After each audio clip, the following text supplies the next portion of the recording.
Welcome into the Missed Call podcast presented by Bustum Media. On today's show, we have Athletes Unlimited pitcher Kamalani Dung, and this is one of my favorite interviews we've ever done. We made a friend. We made a friend. We're starting to figure out exactly the type of people that fit best on this show, and Kama fits the mold, and this was a lot of fun. Not only did she go with our goofy questions, she gave us really great answers on what it was like to live in a bubble in playing for the AU, and it's just great. Let's just get to it. Cub, go ahead and take us away. This is episode 119 of the Missed Call podcast. Yeah. Whoa. Hello, no one is available to take your call. Please leave a message after the tone.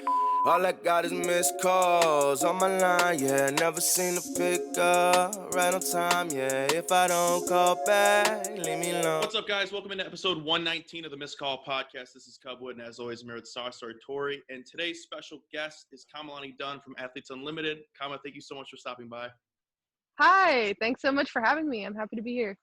We're happy to have you.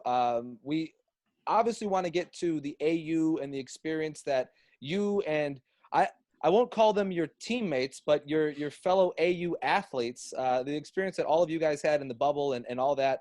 We're really excited to have you on and talk about that, but also a plethora of other things. Awesome. I can't wait. Honestly, that was probably my favorite experience, so I could talk about it for days. Well, let's jump right into it. The AU, the inaugural season, kicked off. Was it in the end of August, middle of August that you guys started? Mm-hmm. Yeah, so we all reported there middle of August, and we started games end of August. Gotcha. And then it was a 6-week, 30-game season, breaking the mold of any other sports league, really. So you didn't have a set roster or a set group of girls that you were playing with. It's shuffle the deck and shoot the shit at each week. Yeah, it was awesome. I think that every sport and every men's or women's should adopt it at one point or another, because it's the most fun, especially for the athletes. I think it's a really good way to fall back in love with the game, because it becomes fun at that point. Do you think all sports can do it? Because I feel like it works really well with softball, because the only chemistry that it would affect would be the catcher and pitcher. And, well, Kat and Gwen did fine with that because Kat would just draft her every week. Yeah.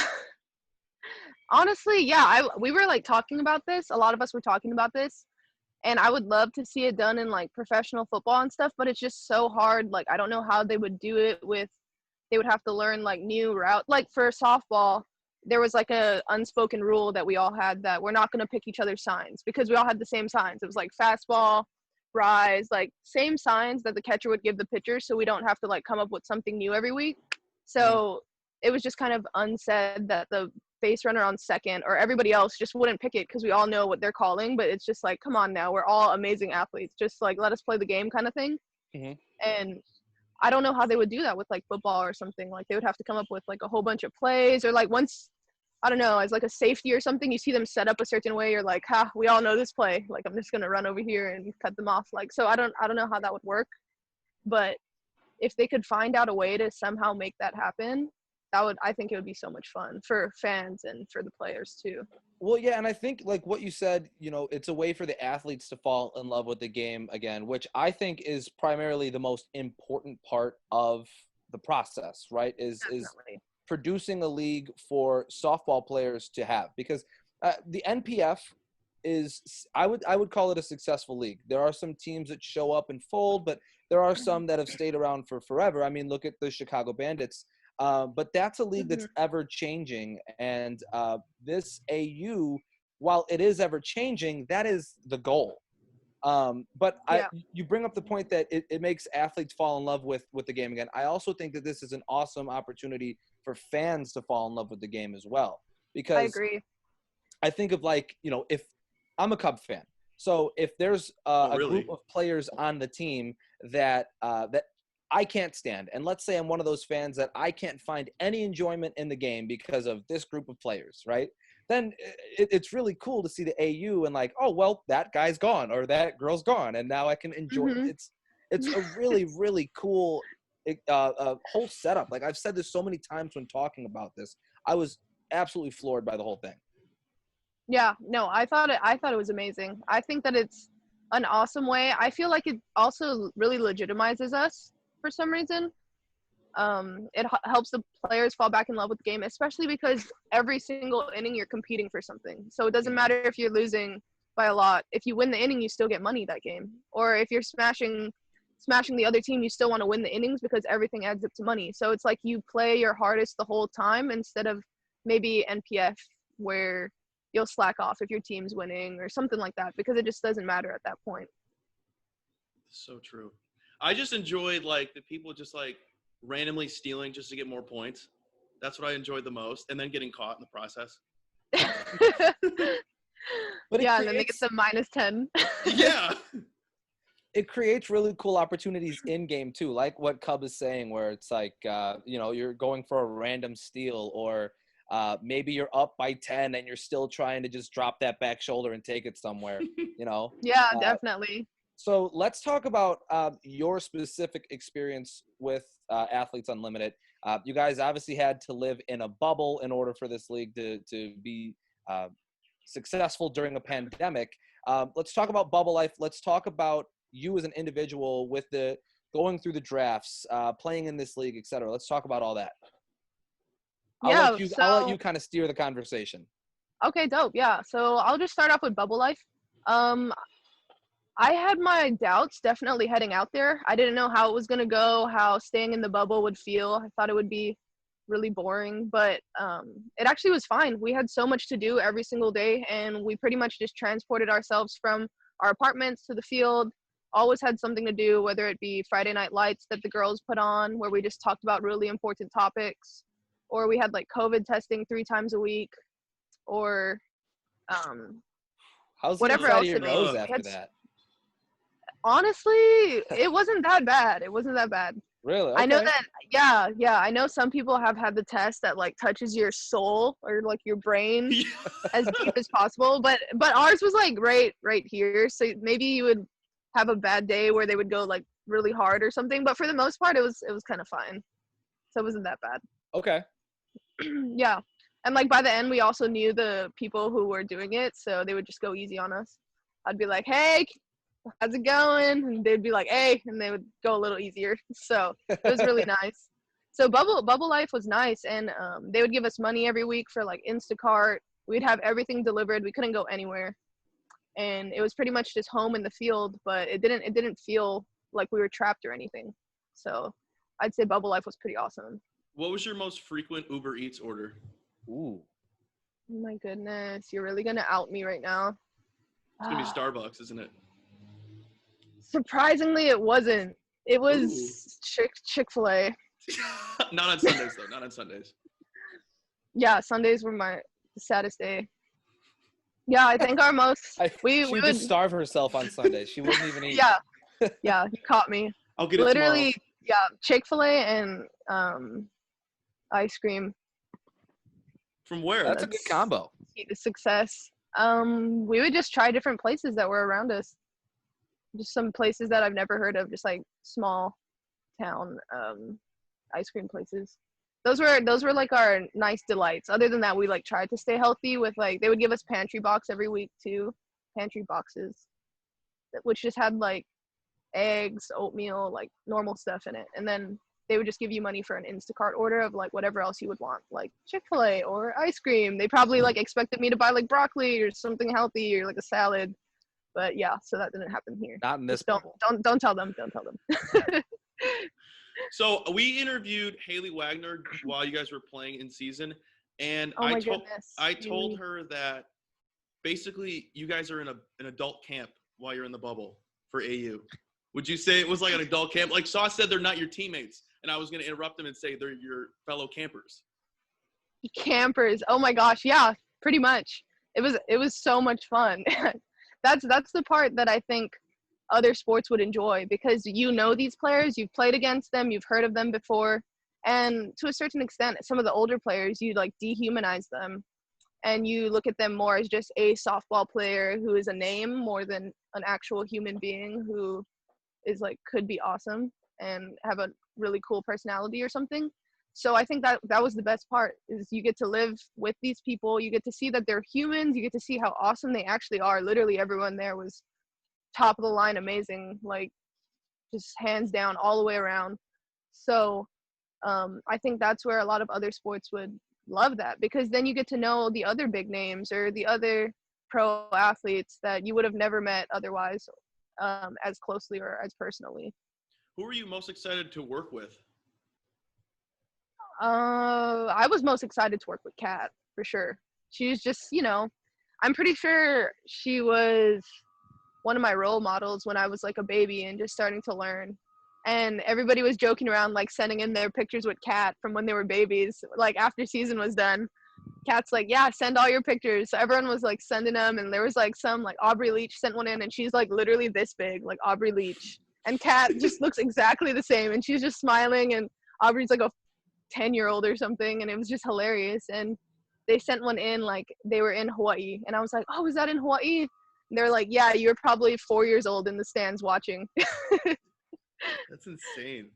That is really cool. Now, you talk about somebody who's had longevity and success in the game. It's Kat Osterman. She was phenomenal in the AU. Like that was fun to watch every time she was on the bump. She did. She killed it. Yeah. Yeah, she came for that money. She got her bag. She left with a bag. Now, is there anything in specific that you learned from Kat in this process? Maybe it's a pitch grip. Maybe it's a different mindset. Is there anything in specific that you learned? Or maybe not even just from her, but in general. Oh my God, in general, I learned so much from everyone. So I'd say personally, this was not my best that I could be at. Leading up to this, I wasn't training as much as I could have due to COVID and, a bunch of other things. So while I was there, everybody knew that I was struggling and I didn't have my drop ball. And that was probably like one of my best out pitches my senior year. So there was just a ton of people like who were helping me and like, oh, this and that, like try this with your grip, whatever. But I think the main thing that I took away was just like, from Haley Wagner was one of my favorite people that I met there. She's just awesome all the way around. And then like the veterans like Haley, Kat, some of the older pitchers, they just really had a attack mindset that just, it was like the mental side of the game where they would just step on the field and they did not care who they were facing, but they knew that they were just going to hit their spots and get a job done. And that was something that they really tried to ingrain in me. And they were like, even though you're a rookie and this is your first year out here, like, that you've played against some of these girls like internationally, whatever else. And they were like, just be confident and like be yourself. So every time I was on Haley Wagner's team, I did really good. Like I played my best because she would give me like a pep talk before I would go out on the mound and just be like, Kama, like you're the best, like just go at him, go get him. And then I would go out there, I'm like, I am the best, and literally do amazing. And I'm just like, I hate that I need somebody like I needed Haley Wagner to tell me that for me to go out there and do good. Followed by a hug. Yeah, seriously, she like gave me her shoes and everything because I didn't order cleats, I ordered turfs, like a major rookie and like rook. I was slipping, typical stupid rook. But yeah, I like would be slipping all over the mound, and she's just like, here, dude, I have these extra cleats in my car. Just like use these. Thank you. Clutch. She's a saint. Truly, literally, the nicest human ever. I love her. So we kind of talked about Kat Osterman already, and if you watch the games and you listen to the broadcasts, there was kind of a continuing storyline that they would bring up that, oh, well, Kat is this old and she's still this good. And similarly for you, they had this storyline that you are a quote unquote YouTube pitcher, basically saying that you learned how to pitch. You learned everything that you know from YouTube. Yeah. Now, in preparing for this interview, we figured out that that's not necessarily true. Your parents played a big role in who you are as an athlete now. Can you kind of debunk this story of being the YouTube pitcher? Yeah, so the YouTube pitcher is just something that I don't know how it's followed me this far, but it originated when I first went up to the mainland, and I was trying to get recruited maybe around my sophomore year, which was really late for a softball player at the time because people were getting recruited around 6th, 7th grade, and it was like a crazy time. But so I'm about a sophomore, and all of these college coaches are like, who is this girl? And like, apparently back then the way that they would find pitchers is they would get referred by like their coach. So they're like, who is this girl and who's your pitching coach? And I was like, I don't have a pitching coach. Like, I don't pay for lessons. I'm from Hawaii. So they're like, at first I was the Hawaii girl, the Hawaii pitcher, because they're like, where did this chick come from? Like, we've seen everyone in this class, and who are you? Because I just came out just heaving my little self, just heaving the ball in there and just striking everyone out in the mainland. And they're just like, who is this person? Right. So the more they found out that I didn't have like pitching experience, they were like, this girl just learned straight off of YouTube. Because I think one of my old teammates said something like, oh yeah, like Kama said she like used to watch YouTube videos and that's how she learned. And then somehow that just like spread like wildfire. Like the college coaches took that and like ran with it. And then they started calling me the YouTube pitcher because they were like, okay, well, we can't pronounce your name and we're just going to call you the YouTube pitcher. Yeah, nobody can pronounce my name ever. So Kamalani Dung, YouTube Calamari. pitcher. Kamalani Dung, the YouTube pitcher. Hawaii girl YouTube pitcher. That's her. Kalahari Dung. I heard Kalamani, and I'm like, you literally switched the letters around. Like, how did you do that? Cauliflower Dung. Cauliflower.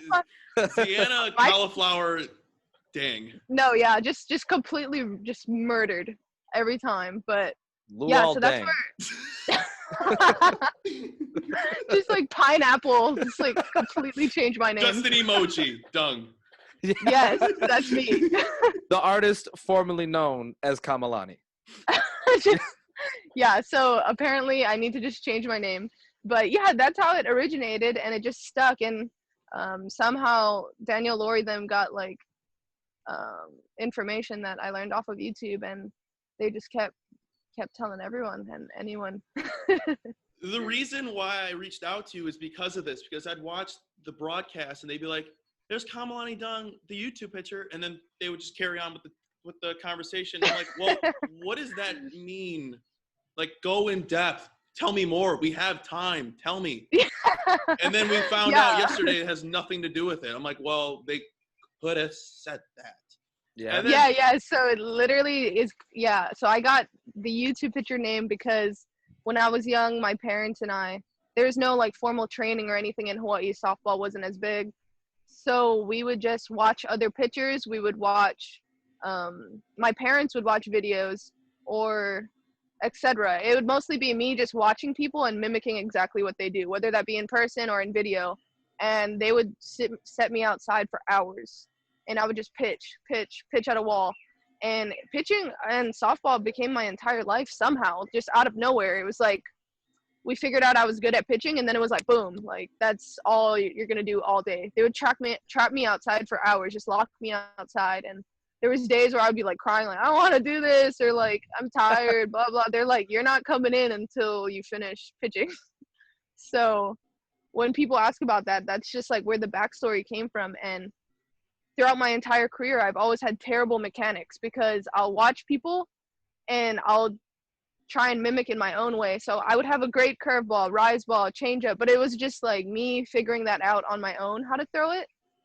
So when I got to college, they pretty much tried to erase everything about me, like my mechanics wise, and they definitely left a little bit of who I am as an original pitcher, which is a little twerky and stuff like that. But yeah, it was definitely, I've had 5 different college coaches for pitching, so I definitely learned so much during my college time. And that's why when I was watching the broadcast and they would be like, oh, she's a YouTube pitcher, completely self-taught, then I was just like, dang, like all of my college coaches are just watching like,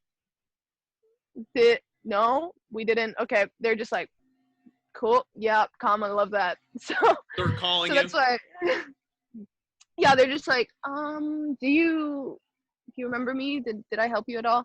So that's why I had to definitely put something out there. Like I think I tweeted something of like all the pitching coaches who have helped me over the years to develop into who I am, because I think they took me from a good pitcher who threw hard and could figure things out to a great pitcher who thought more mentally and stuff like that. Now, I would assume part of the issue that arose for maybe the broadcasters and not having that additional information is that they probably did not get an opportunity to talk to you guys. Yeah. No. So they were just running with the same narrative, and Oh. they really didn't have anything in addition to say. It's not like, oh, well, we talked to Kama, and this is what she said, or we talked to Kat, and this is what she said. Were there those storylines that continue to pop up where they just kept saying similar things over and over? Were there storylines like that popped up where in the bubble you athletes were like, oh my God, again? It was actually an ongoing joke about Kat's age, and we're like, wow. Oh my Like, God. we should take a shot every time they talk about Kat's age. But we were, Wagner said that, everyone didn't just she? had jokes.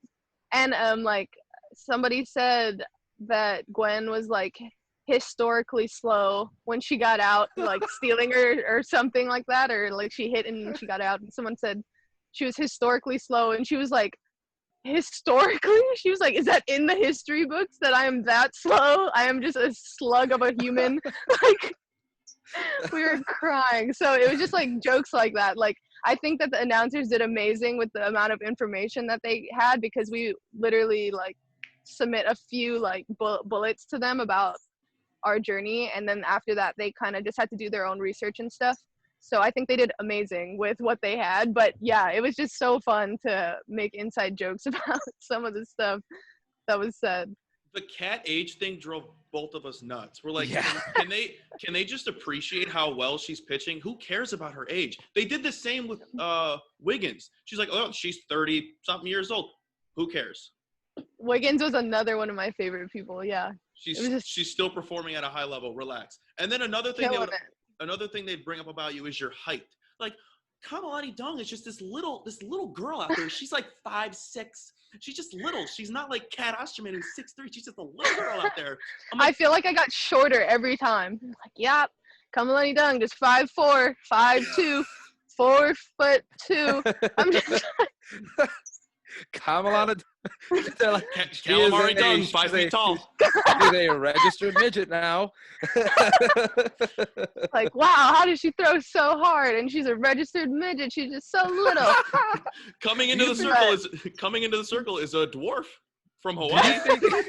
Do you think you have to do you think you have to get registered as a midget, or is it just like known? She's So- fine. I don't even know if I want to answer that.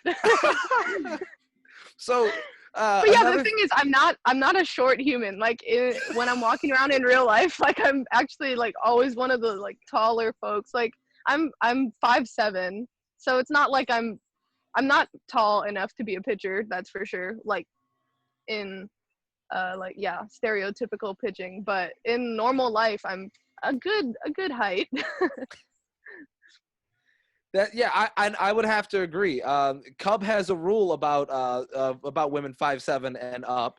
Cub has a thing for women of taller stature.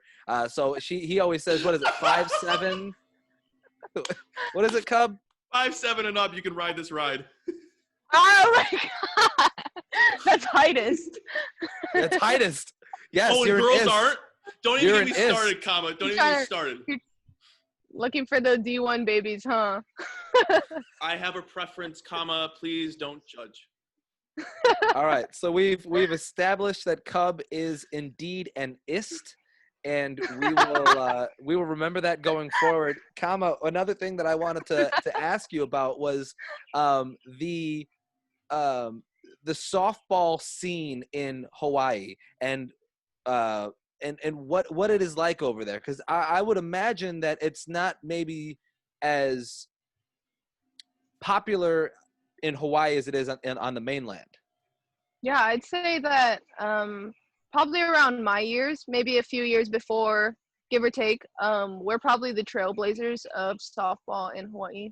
So now it's becoming really popular to get recruited or get seen as early as possible, go live in the mainland, do stuff like that. So I think softball is slowly gaining in popularity.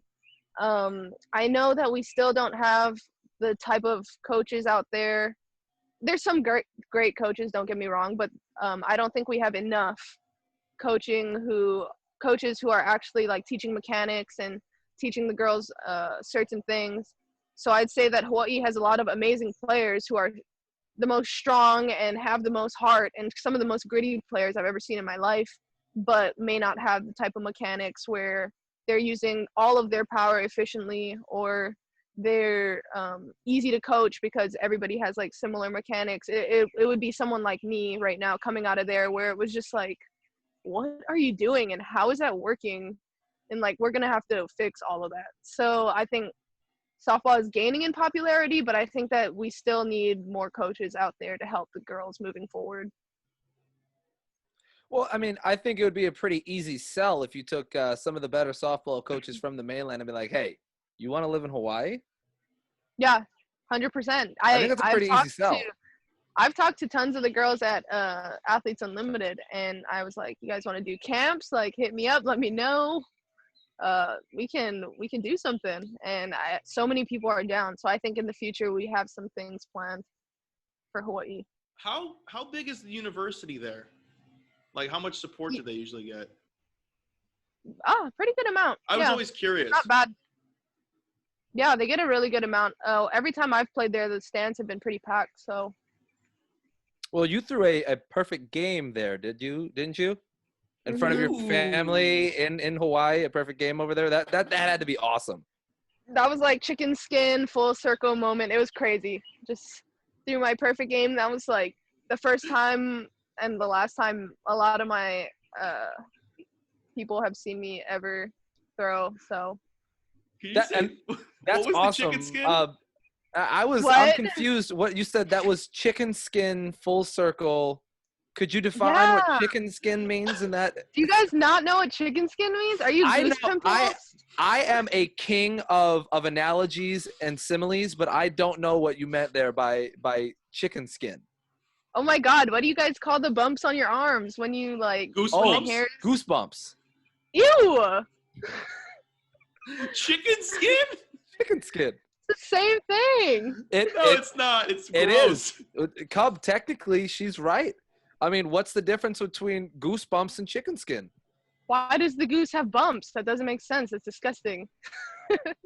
I would about raw meat. This conversation is going foul. Just completely off track. What? Did you? I've never. Calamari, you made it weird. I'm glad to be here. Well, you bring up weird, Cub. Let's talk about for a second.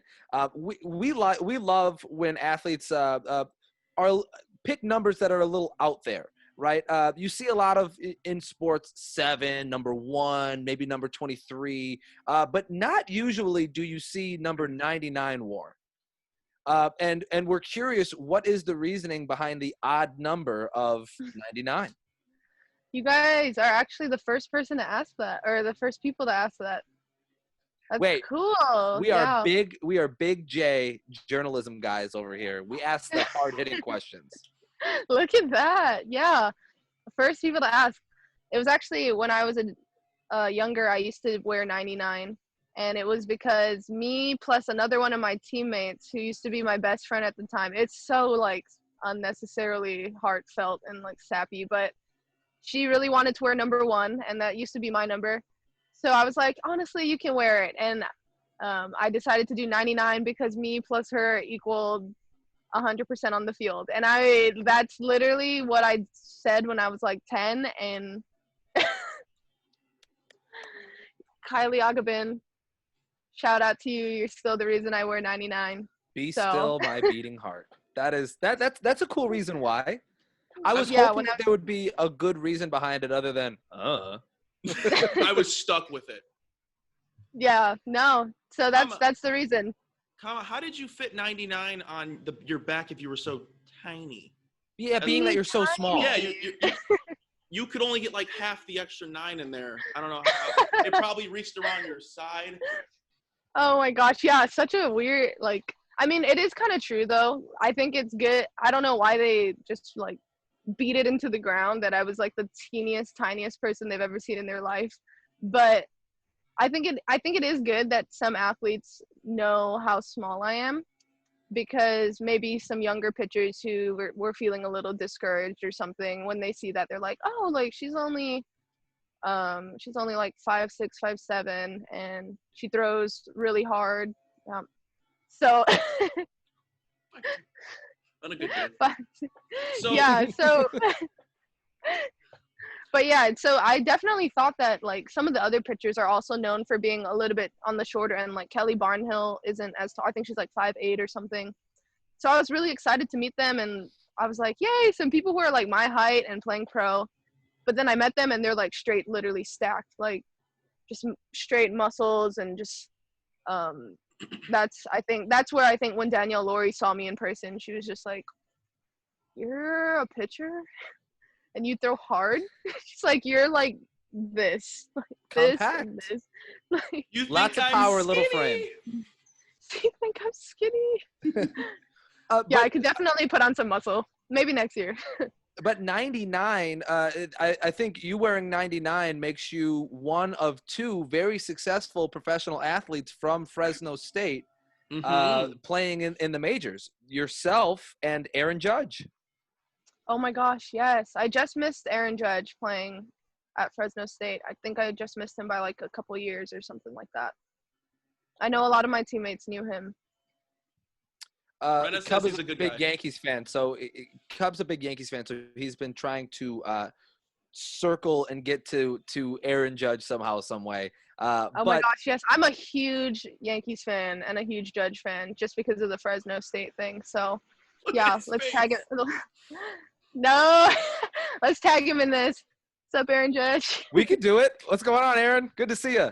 Hey, buddy. Yeah, Cub wants to talk to you. So, Kama, outside of pregame dancing with Morgan Howe, do you have any other pregame routines? Honestly, that was the only one that we had going there. Who's better before dancer? every single game. Who's the better dancer? I think that's up for debate. I think Morgan dances more often. I don't know. I don't know. We would have to have a dance off. We'll do it for the people next year or something. For the people. For the people. Now, I feel like it's almost obligatory that we ask some questions about Hawaii. What are some of the biggest misconceptions that mainlanders have about the islands? That we all eat pineapple. I've heard. Okay. Do you ride to school on a dolphin? And they were being completely serious. Do you? I do. Okay. So, it was a reasonable question. No, I don't. So, and they were like, do you live in grass shacks? Do you guys have Wi-Fi? I'm like, I live on Oahu, which is pretty much just tourist central. So it's America with like nicer plants. And nicer, warmer beaches.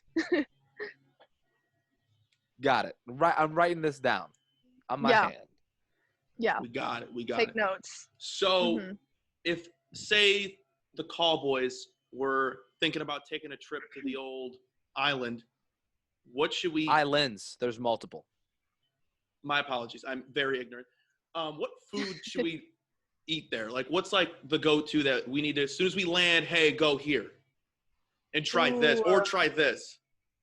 Every time I land, I go and get Hawaiian food. I know it's really hit or miss. I don't know. Outside of pineapples, it's like Kahlua pig, chicken long rice. Yep, write it down. I put Kahlua in my coffee sometimes. Does that count?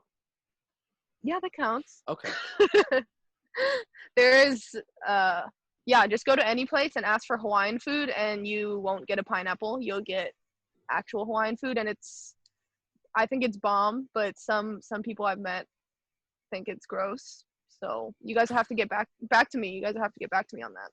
Well, we as soon as I think as soon as we're able to go there, we will go there, and we will try the Kahlua pig.